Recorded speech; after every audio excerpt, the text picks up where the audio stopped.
Option ட்ரேடிங்கை அடிப்படையிலிருந்து தெளிவாக கற்றுக்கொள்ள கரெக்டான வீடியோக்கு தான் வந்திருக்கீங்க. ஆப்ஷன் ட்ரேடிங் செய்ய தெரிந்து கொள்ள வேண்டிய பேசிக் அடிப்படைகள் என்னென்ன, எதெல்லாம் நம்ம தெரிஞ்சுக்கணும், அதில் எப்படி ட்ரேடு செய்யணும் போன்ற முக்கியமான தகவல்களை தான் இந்த வீடியோவில் பார்க்க போகிறோம். ஆப்ஷன் ட்ரேடிங்கில் பணம் சம்பாதிக்க முதல்ல அந்த ஆப்ஷன் ட்ரேடிங் எப்படி வேலை செய்யுதுங்கிற அடிப்படையை புரிஞ்சுக்கணும். அதுதான் பேசிக்.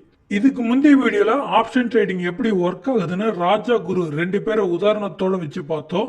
அந்த வீடியோவை பார்க்கலன்னா அதை பார்த்துட்டு இந்த வீடியோ பாருங்க. அப்போதான் இந்த வீடியோ இன்னும் எளிமையாக புரியும். இப்போ இந்த வீடியோவில் ரியலாக ஆப்ஷன்ஸ் பற்றி பார்க்கலாம். ஆப்ஷன் ட்ரேடிங்கில் முக்கியமாக 2 பகுதி இருக்கு. ஒன்று ஆப்ஷன் பையர், இன்னொருத்தர் ஆப்ஷன் செல்லர். நம்ம ராஜாவையும் குருவையும் போல ராஜா ஆப்ஷன் பையர், குரு ஆப்ஷன் செல்லர். ஒரு ஆப்ஷன் பையருக்கு இருக்கக்கூடிய முக்கியமான பெனிஃபிட் என்னன்னா குறைந்த பணத்தை போட்டு அதிக லாபம் எடுப்பார். இப்போ நான் தான் ராஜான்னு வைங்க, நான் ஒரு ஆப்ஷன் பையர். நான் நிஃப்டியில் அடுத்த வாரம் எக்ஸ்பைரி ஆகக்கூடிய ஒரு கான்ட்ராக்டை 5000 ரூபா ப்ரீமியம் கொடுத்து வாங்குறேன்னு வைங்க.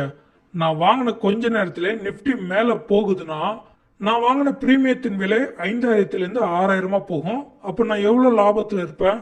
1000 ரூபாய் லாபத்தில் இருப்பேன். இப்போ நிஃப்டி மேலே மேலே போக போக 6000, 7000, 10,000, 15,000 விலை ஏறிக்கிட்டே போகும். இப்போ எனக்கு அதிகபட்சமாக எவ்வளோ லாபம் வரும்? இவ்வளோதான்னு ஒரு அளவாக சொல்ல முடியாது. நிஃப்டி மேலே ஏற ஏற லாபம் தான். அதனால இது அன்லிமிட்டெட் ப்ராஃபிட்னு சொல்லுவாங்க. ஒருவேளை நான் வாங்கினதுக்கு அப்புறம் நிஃப்டி நல்லா கீழே வந்து எக்ஸ்பைரி தேதியும் முடிஞ்சிடுதுன்னு வைங்க, எனக்கு எவ்வளோ லாஸ் அதிகபட்சமாக வரும்? நஷ்டம்னு வந்தால் நான் எவ்வளோ ப்ரீமியம் தொகை கட்டினோ அந்த தொகை மட்டும்தான் வரும். இங்கே நான் 5000 ரூபா கட்டியிருந்தேன், அது மட்டும்தான் எனக்கு லாஸ். ஒரு ஆப்ஷன் பையருக்கு ப்ராஃபிட்னு வந்தால் அது அன்லிமிட்டடாக வரும், அதுவே லாஸ்னு வந்தால் லிமிட்டடாக வரும். இதுவே இந்த பக்கம் நம்ம ஆப்ஷன் செல்லராக இருக்கிறோன்னு வைங்க, நமக்கு லாபம் என்பது இந்த ஆப்ஷன் பையர் கொடுக்குற 5000 மட்டும்தான். அதுவே லாஸ்னு வந்தால் அதிக லாஸ் வரும். அதாவது இந்த ஆப்ஷன் பையர் வந்து நிஃப்டி மேலே போகும்னு சொல்கிறாரு, ஆப்ஷன் செல்லர் கீழே வரும்னு சொல்கிறாரு. நிஃப்டி கீழே இருக்கிற வரைக்கும் ஆப்ஷன் செல்லர் லாபத்தில் தான் இருப்பார். இப்போ திடீர்னு நிஃப்டி ரிவர்ஸ் ஆகி மேலே போகுதுன்னு வைங்க, மேலே போக போக இந்த ஆப்ஷன் பையர் எவ்வளவு லாபம் பார்க்குறாரோ அந்த அளவுக்கு ஆப்ஷன் செல்லருக்கு தான் லாஸ் வரும். அந்த லாஸ் வர அமௌண்ட்டை ஆப்ஷன் செல்லர் தான் கடைசியில் செட்டில் பண்ணி ஆகணும். அதனால ஒரு ஆப்ஷன் செல்லராக இருக்கும் போது பிரீமியம் தொகை எவ்வளவு வருதோ அது மட்டும்தான் லாபம், அது லிமிடெட் ப்ராஃபிட்னு சொல்லுவாங்க. அதுவே ஆப்ஷன் செல்லருக்கு லாஸ் வரும்போது அது அன்லிமிட்டெட் லாஸாக வரும். பயப்பட வேணாம், 2 பேருமே தங்களால் முடிஞ்ச அளவு ஸ்டாப் லாஸ் வச்சு அதிக லாஸ் வராமல் தப்பிச்சிடலாம். சரிங்களா? இங்க 2 பேருக்கும் உள்ள முக்கியமான டிஃபரன்ஸ் உங்களுக்கு புரிஞ்சிருக்கும். இப்போ நீங்க ஒரு ஆப்ஷன் பையர், நீங்க அதிகபட்சமா எவ்வளவு லாஸ் பண்ண முடியும்? நீங்க செலுத்துற பிரீமியம் தொகை தான். அதனால அந்த பிரீமியம் தொகையை கட்டி மட்டுமே நீங்க ஒரு ஆப்ஷன் கான்ட்ராக்டை வாங்க முடியும். அப்படின்னா குறைந்த விலையில நீங்க ஒரு ஆப்ஷன் கான்ட்ராக்டை வாங்க முடியும். அதுவே இந்த பக்கம் இந்த ஆப்ஷன் செல்லர் வெறும் 5000 மதிப்புள்ள ஒரு ஆப்ஷன் கான்ட்ராக்டை செல் பண்ணணும்னு வைங்க, கிட்டத்தட்ட 1 லட்சம் மேல பணம் வேணும். ஏன்னா அதிக லாஸ் வந்தா இந்த ஆப்ஷன் செல்லர் தான் கொடுத்தாகணும். அதுக்கான ஏற்பாடு தான் இது. இது தாண்டி வேறு சில காரணங்களும் இருக்கு. அதனால மோஸ்ட்லி நம்ம ஆப்ஷன் பையிங் தான் பண்ண போறோம். ஆனாலும் இந்த இடத்துல உங்களுக்கு ஒரு சந்தேகம் வரும், ஆப்ஷன் செல்லர் எதுக்கு இவ்வளோ ரிஸ்க் எடுத்து இந்த கான்ட்ராக்டை செல் பண்ணணும்? லாபமும் லிமிட்டா தான் வரும்னு சொல்றீங்க, லாஸும் அதிகமாக வரும்னு சொல்றீங்களே. கவனமா பாருங்க, முக்கியமான தகவல். ஒரு ஆப்ஷன் கான்ட்ராக்டோட பிரீமியம் தொகை எவ்வளவு இருக்கணும்னு பிளாக் ஷோல் மாடல் என்ற ஒரு கணித ஃபார்முலா மெத்தட் வச்சு தான் பிரீமியம் விலையை ஃபிக்ஸ் பண்ணுவாங்க. இப்படி ஃபிக்ஸ் பண்ற அந்த பிரீமியத்தின் விலை நிஃப்டி மேலே கீழே போவதை வைத்து அதுக்கு ஏற்றது போல ஆப்ஷன் கிரிக்ஸ் வேல்யூ இருக்கு, அந்த புள்ளிகள் மூலியமா மாறிக்கிட்டே இருக்கும். அது என்ன ஆப்ஷன் கிரிக்? டெல்டா, காமா, டீட்டா, வேகா, இதுதான் அந்த ஆப்ஷன் கிரிக்னு சொல்லுவாங்க. எல்லாமே சிம்பிளான கான்செப்ட் தான். இந்த money, at the money, out of the மணின்னு அடுத்த வீடியோல ஒரு கான்செப்ட் வரும். அதுல இந்த டெல்டா, காமா, வேகா பத்திலாம் பார்க்கலாம். இப்போ டீட்டானா ஒண்ணு இல்லைங்க, டைம் வேல்யூ. இப்போ உங்களுக்கு எளிமையா புரிய வைக்கிறேன். உதாரணமா இன்னைக்கு தேதி மார்ச் 1ன்னு வைங்க. இப்போ நிஃப்டி 18,000 சுத்திக்கிட்டு இருக்கு.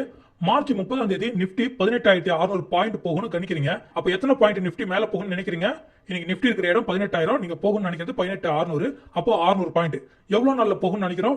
இன்னைக்கு மார்ச் 1, கான்ட்ராக்ட் முடிகிற நாள் மார்ச் 30. ஸோ 1 மாசம் டைம் இருக்கு. இந்த 1 மாதத்துக்குள்ளாவே நிஃப்டி 600 பாயிண்ட் மேல போக நல்லாவே வாய்ப்பு இருக்கு. அப்படின்னா 18,600 கான்ட்ராக்டோட விலை இன்னைக்கு, அதாவது மார்ச் 1ஆம் தேதி 5000 வச்சுக்குவோம். அதுவே மார்ச் 29ஆம் தேதி நிஃப்டி அதே இடத்துல 18,000 இன்னும் இருக்குன்னு வைங்க, இன்னும் ஒரே நாள்ல 18,600 போகணும். அதாவது 600 பாயிண்ட் மேல போக எவ்வளவு வாய்ப்பு இருக்கும்? வாய்ப்பு ரொம்ப ரொம்ப கம்மி. மோஸ்ட்லி 600 பாயிண்ட் எல்லாம் ஒரே நாள்ல மேல போகுது ரொம்ப கஷ்டம். அப்போ மார்ச் 29ஆம் தேதி அந்த 18,600 கான்ட்ராக்டோட விலையை 5000 கொடுத்து யாராவது வாங்குவாங்களா? இல்ல. அப்போ அதோட விலை ரொம்ப கம்மியா இருக்கும். உதாரணமா ஒரு 1000 ரூபாய் இருக்குன்னு வைங்க. ஏன்னா ஒரே நாள்ல 600 பாயிண்ட் மேல போக வாய்ப்பே இல்ல. வாய்ப்பே இல்லாத 5000 ரூபாய் கொடுத்து யாரும் வாங்க போறது இல்ல. இந்த கணக்குப்படி பார்க்கும்போது மார்ச் 20ஆம் தேதி இந்த கான்ட்ராக்டோட விலை நிஃப்டி அதே 18,000 சுத்திக்கிட்டே இருந்துச்சுன்னா 3000 ரூபாய் இருக்கும். அதுவே மார்ச் 10ஆம் தேதி 4000 ரூபாயா இருக்கும், மார்ச் 1ஆம் தேதி 5000 ரூபாயா இருக்கும். இந்த விலை ஏன் இப்படி குறைஞ்சிக்கிட்டே வருதுன்னு உங்களுக்கு தெரியுதா? ஒரே கான்ட்ராக்ட் தான், நிப்டி எக்ஸ்பிரி தேதி நெருங்க நெருங்க, அதாவது நேரம் குறைய குறைய அந்த கான்ட்ராக்டோட மதிப்பு குறைஞ்சிக்கிட்டே இருக்கும்.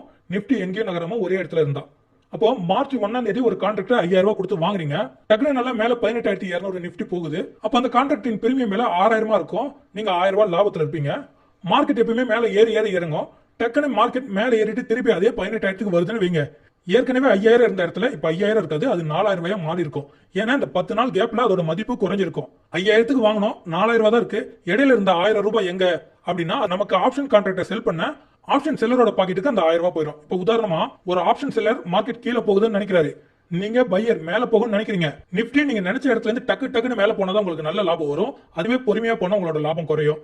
அதே போல ஃபர்ஸ்ட் நீங்க வாங்கின நிப்டி மேல போகுதுன்னா லாபத்துல இருக்கும், திருப்பி கீழே வந்துட்டு அதே இடத்துக்கு வரும்போது அதே லாபம் இருக்காது, லாபம் குறையும். அதுக்கு காரணம் டைம் டிகேன்னு சொல்லுவாங்க, நேரம் குறைஞ்சிக்கிட்டே வருதுதான். அதுவே எங்க ஆப்ஷன் செல்லர் வந்து மார்க்கெட் கீழே போகும்னு நினைச்சிருந்தாரு, மார்க்கெட் கீழே இருந்தாலும் இல்ல அதே இடத்துல 18000 சுத்தி சுத்தி வந்து கடைசியில 18000 முடிஞ்சாலும் இந்த பிரீமியம் தொகை மொத்த பிரீமியமும் ஆப்ஷன் செல்லருக்கு தான் லாபம். ஷேர் மார்க்கெட்டை பொறுத்த அளவுக்கு மார்க்கெட் எப்பவுமே ஒரு ட்ரெண்ட்ல போகும், அப்படி இல்லைன்னா மோஸ்ட்லி சைடு வேல தான் போகும். இங்க எப்படி ஒரு ஆப்ஷன் பையர் மேல போகும் இல்ல மார்க்கெட் கீழே வரும்னு அனாலிசிஸ் செய்து ஒரு ட்ரேட் எடுப்பாரோ, அதே போலதான் ஒரு செல்லரும் மார்க்கெட் மேல போகுமா கீழே போகுமான்னு கணிச்சு ஒரு ட்ரேட் எடுப்பாங்க. அதுபடி ஒரு ஆப்ஷன் செல்லர் நினைச்ச திசையில மார்க்கெட் சென்றாலும் இல்ல சைடு வேல முடிந்தாலும் ஆப்ஷன் செல்லருக்கு தான் லாபம். இது போல ஆப்ஷன் பையரை விட செல்லர் அடிக்கடி லாபம் பார்க்கும் காரணத்தால தான் பணம் இருக்கிறவங்க ஆப்ஷன் செல்லிங் அதிகமா பண்ணுவாங்க.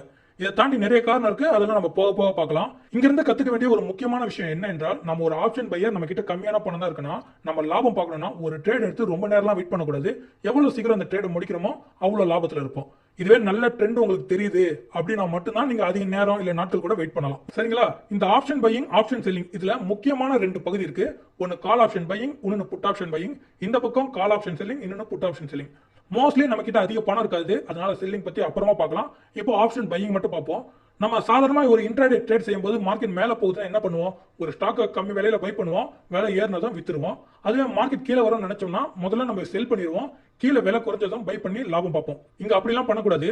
மார்க்கெட் மேல போகும்னு நினைக்கிறோமா, கால் ஆப்ஷன் வாங்கணும், மார்க்கெட் மேல போக போக நமக்கு லாபம் வரும். அதுவே மார்க்கெட் கீழே வரும்னு நினைக்கிறோமா, புட் ஆப்ஷனா பை பண்ணணும், மார்க்கெட் கீழே வர வர நமக்கு லாபம் வரும். இவ்வளவுதான் சிம்பிள். சரி, இதை எப்படி நம்ம ட்ரேடிங் அக்கௌண்ட்ல வாங்குறது அப்படின்னு பார்க்கலாம். நான் என்னோட ட்ரேடிங் அக்கௌண்ட் குள்ள வந்துட்டு நான் அலைஸ் ப்ளூ யூஸ் பண்றேன். உங்களுக்கு டிமெட் ட்ரேடிங் அக்கௌண்ட் ஓபன் பண்ணணும்னா கீழே லிங்க் தரேன், அதை கிளிக் செய்து என்ன போல அலைஸ் ப்ளூல கூட நீங்க அக்கௌண்ட் ஓபன் பண்ணிக்கோங்க. என்னுடைய புரோக்கருக்குள்ள போயிட்டு முதல்ல நிப்டி எங்க இருக்குன்னு பாத்துக்கலாம். 18590 இருக்கு. நான் ரவுண்டா அதுக்கு பக்கத்தில் உள்ள ஸ்ட்ரைக் பிரைஸை எடுத்துக்கிறேன், 18600. உங்க புரோக்கரோட வாட்ச் லிஸ்ட்ல 18600 டைப் செய்தால் இப்படி வரும். இதுல நிப்டிங்கிறது நம்ம நிப்டில ட்ரேட் எடுக்க போறோம் அப்படிங்கிறது குறிக்குது. பக்கத்துல 1 ஜூலை 23ங்கிறது எக்ஸ்பைரி தேதி, ஜூலை 1ஆம் தேதி முடிய போற கான்ட்ராக்ட் அப்படிங்கிறது அர்த்தம். இது இந்த வார கான்ட்ராக்ட். உங்களுக்கு அடுத்த வாரம் இல்ல அடுத்த மாதம் வேணும்னா எந்த தேதி வேணுமோ அது கீழே காட்டும், அதை நீங்க சூஸ் பண்ணிக்கலாம்.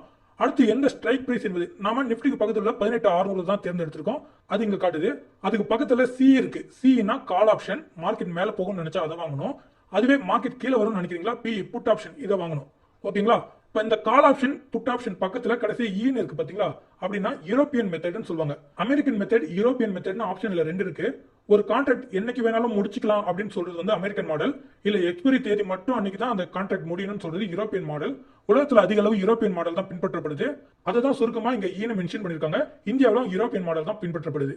இப்போ நான் இங்க நிப்டி மேல போகும்னு சொல்லி கால் ஆப்ஷன் வாங்குறேன். ஒரு குவான்டிட்டி பாத்தீங்கன்னா 78 ரூபாய் 70 பைசா விக்குது. ஆப்ஷன் பொறுத்த அளவுக்கு நம்ம லாட் சைஸ்ல தான் வாங்க முடியும். நிப்டியோட லாட் சைஸ் 50 அப்படின்னா 3960 ரூபாய் கொடுத்து நான் பை பண்றேன். நிப்டி மேல வர வர எனக்கு லாபம் வரும். நான் உங்களுக்கு இது வாங்கி காட்டுறதுக்கு தான் பை பண்ணேன். அதனால ஒரு 2 ரூபாய் லாபம் வச்சு 80 ரூபாய் வரும்போது இதை செல் பண்ணிட்டேன்னு சொல்லிட்டு லிமிட் ஆர்டர் போட்டு க்ளோஸ் பண்ண பாக்குறேன். கொஞ்ச நேரத்துல நான் வாங்கின கான்ட்ராக்டோட விலை 80 ரூபாய் போகுது. என்னோட ட்ரேட க்ளோஸ் பண்ணிடுது. எனக்கு 67 ரூபாய் லாபம். சிம்பிள். இவ்வளவுதான் ஆப்ஷன் பையிங். இதுவே இதே கான்ட்ராக்டை நீங்க செல் பண்ணனும்னா இங்க கிளிக் பண்ணா போதும். செல் பண்ண எவ்வளவு பணம் வேணும்னு சொல்லுது. இங்க கிட்டத்தட்ட 1 லட்சம் காட்டுது.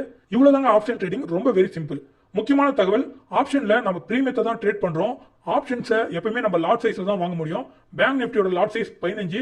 ஒவ்வொரு வாரத்தின் கடைசி வெள்ளிக்கிழமை தான் அதோட எக்ஸ்பைரி தேதி. ஃபின் நிப்டிக்கு லாட் சைஸ் 40, அதோட எக்ஸ்பைரி தேதி செவ்வாய்க்கிழமை. நிப்டியோட லாட் சைஸ் 50, நிப்டியோட எக்ஸ்பைரி தேதி வியாழக்கிழமை. இந்த எக்ஸ்பைரி தேதி அன்னைக்கு மார்க்கெட் லீவுனா அதுக்கு முந்தின வேலையினால தான் எக்ஸ்பைரி தேதியா இருக்கும். அதே போல இங்க call option buyer, call option seller, put option buyer, put option seller, இந்த 4 பேரும் வேற வேற ஆட்கள்.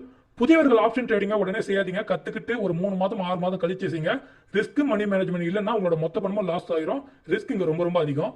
ஷேர் மார்க்கெட் பத்தி முழுமையா தெரிஞ்சுக்க தமிழ்ல எளிமையான புத்தகம் இருக்கு. அதோட லிங்க் கீழே தரேன், வேணும்னா அங்க வாங்கி படிங்க. கூடவே ட்ரேடிங் தேவைப்படும் price action book, trading sticker பத்தின லிங்க் உங்களுக்கு தரேன். ஏதாவது சந்தேகம்னா டெலிகிராம் குரூப் லிங்க் கீழே தந்திருக்கேன், அது வழியா மட்டும் வந்து குரூப்ல சேருங்க. பணயுகம் சேனல் பேர்ல நிறைய ஃபேக் டெலிகிராம் சேனல் இருக்கு, கவனமா இருங்க. டிமேட் அக்கௌண்ட் ஓபன் பண்ணா கீழே லிங்க் தரேன். அடுத்த வீடியோ ரொம்ப முக்கியமான video. At the money, in the money, out of the money, delta பத்திலாம் அதுல பார்க்க போறோம். நிறைய கற்றுக்கொள்வோம், நிறைய சம்பாதிப்போம். நான் ஹாஜா, இது பணயுகம். நன்றி.